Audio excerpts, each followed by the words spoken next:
Hi, I'm Andrea and I'm the service desk manager at ITVET. It's all about getting our tickets closed as quickly as we can for the nice experience that customers are getting. Yeah. And it's just about identifying how we can improve on that. The people side of things is probably my highlight of my week. It's not always just about, performance and output and metrics and numbers and tickets and stuff like that. It's actually about people. It's about checking in with them to make sure, are you guys good? Hi, my name's Darryl. I'm the CEO here at ITVET. Today we're talking to Andrea about her life and her journey at ITVET. Do you remember the first time we met?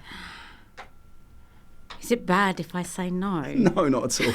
It's a long time ago. Do I remember the first time we met? You were just really heavily in service desk and I wasn't. So we were just like, I was upstairs. Passing ships in the night. Yeah. And then I do remember you doing training with me on maybe like what servers do and what they are. Oh, yeah. And Sounds maybe like some a phone great systems. training session. Yeah. With the whiteboard. Yeah. Love the whiteboard. Yeah. Loved a Sharpie. Yeah. So, I think that was my first memory of you. Yeah, that's cool. So what was life like before ITVET? Before ITVET? So before ITVET, I was doing my own business. I had a website and it did photo to canvas. So people would send in their photos, I'd edit them, and then I'd print them out onto canvases, and then they'd send them off. So I was doing that for probably a good couple of years. It was while the kids were at school, and it was kind of like a little cottage industry thing to do while the kids were at school, and it worked around the school kids, hours basically. And the kids.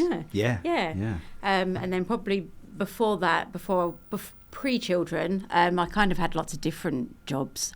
Lots of admin-y ones after I left college, and then like everything, I've done everything.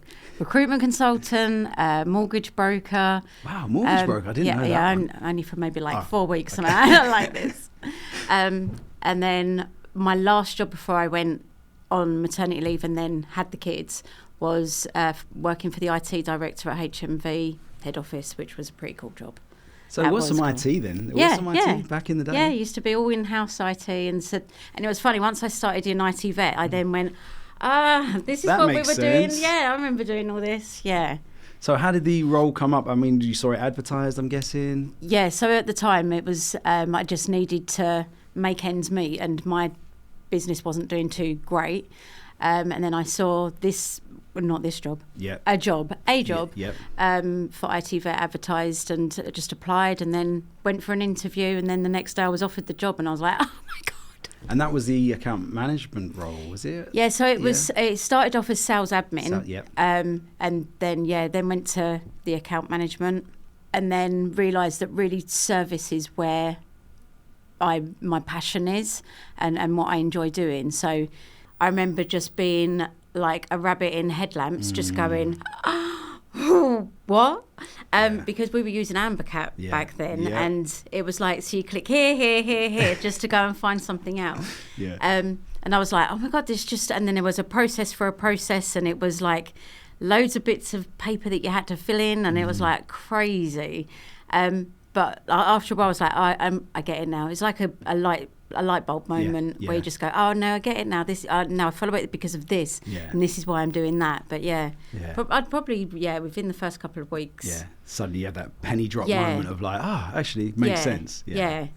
So you started out as a sales support admin. So obviously you got lots of experience there. You're drawing on anyway from your previous work, sales admin type work, going into account management type work as well, dealing with customers. Obviously you realised that was your passion. Yeah. You were like, actually really good with dealing with customers. Yeah. Over into service desk.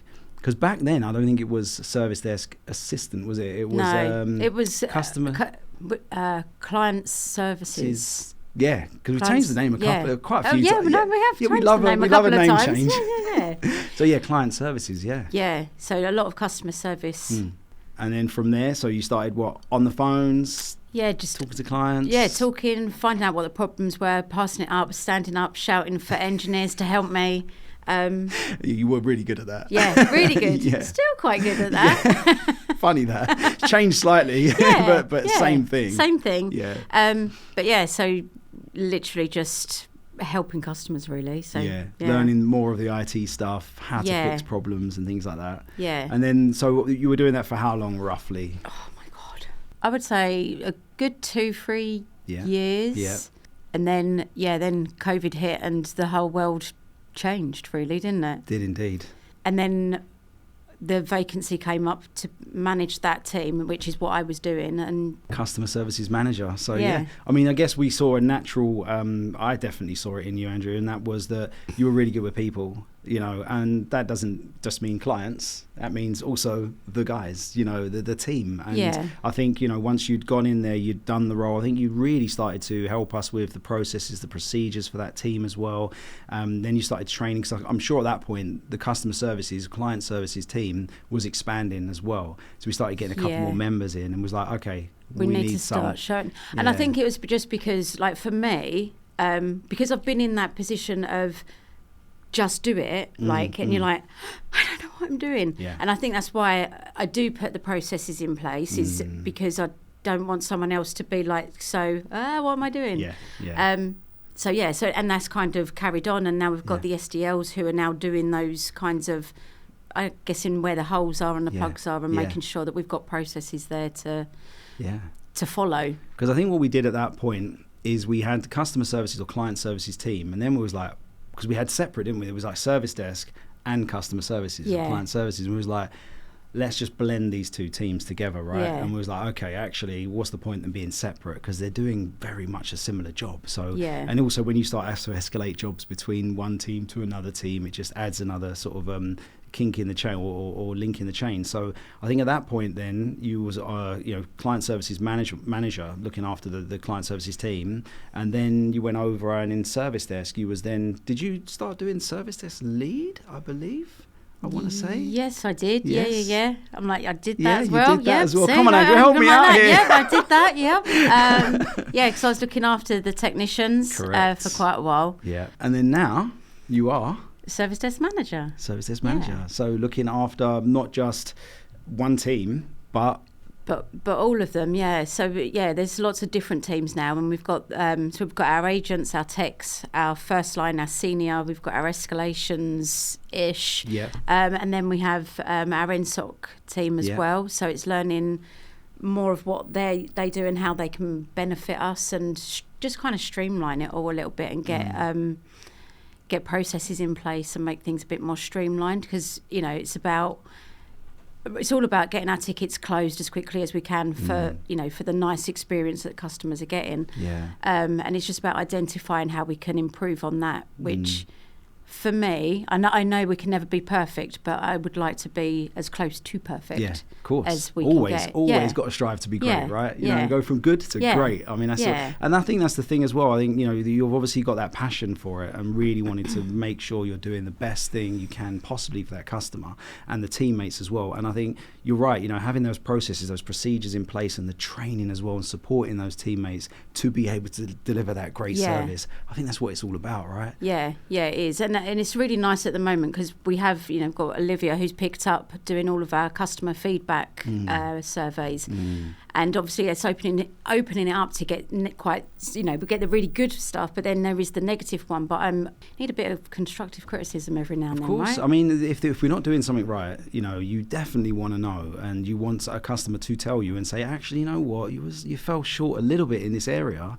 And like you said, to have that focus, really on, okay, we're going to do something with that feedback, you know, and you did. I remember back in the day, you used to grab those feedbacks, and I think it was as soon as we had less than was it like a 3-star? I think as soon as it was a 3-star, wasn't it? I know it's going way back. Yeah. We had our 5-star, didn't we? And as soon as it was a 3-star, it was like, quick, get on the phone. Andrew was on it straight away. You left us a 3-star. What was the problem? But I've got a mixture of working from home and in the office as well, and both parts of those, it's like it's good doing the work from home because you get to get your head into things and you can really focus without any distraction.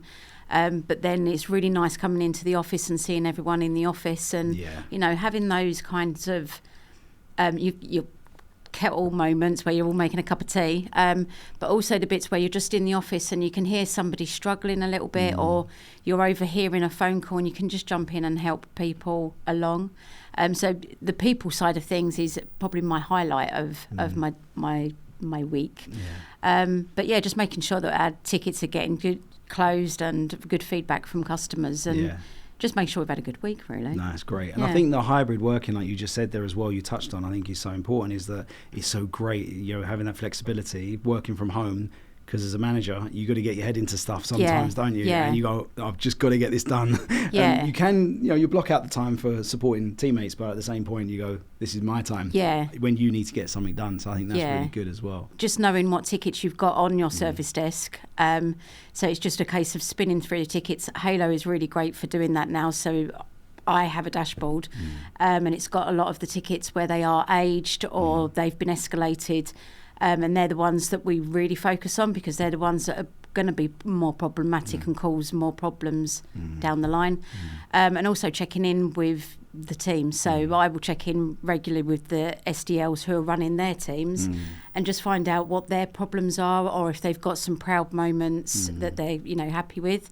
Then I would be saying focus on those kinds of things. But yeah, so as long as you know what your tickets are, where your problems are, and just making sure, checking in with the team that they're all happy and there aren't any other issues with the team itself. Yeah, so visibility there, but also I love the fact it's not always just about performance and output and metrics and numbers and tickets and stuff like that. It's actually about people. It's about checking in with them to make sure, are you guys good? Have you got everything you need? Do you need me for anything? And to hear you say that is like one of the most important things of your role. I mean, it definitely stands out. Being that supportive manager again, but actually looking after the team, I think is so important. And I think so many people miss that mark, too focused on numbers and stats. It's like, got to check in. And just being available, because I'm very aware that sometimes people are like, Andrea's always red. She's always on red.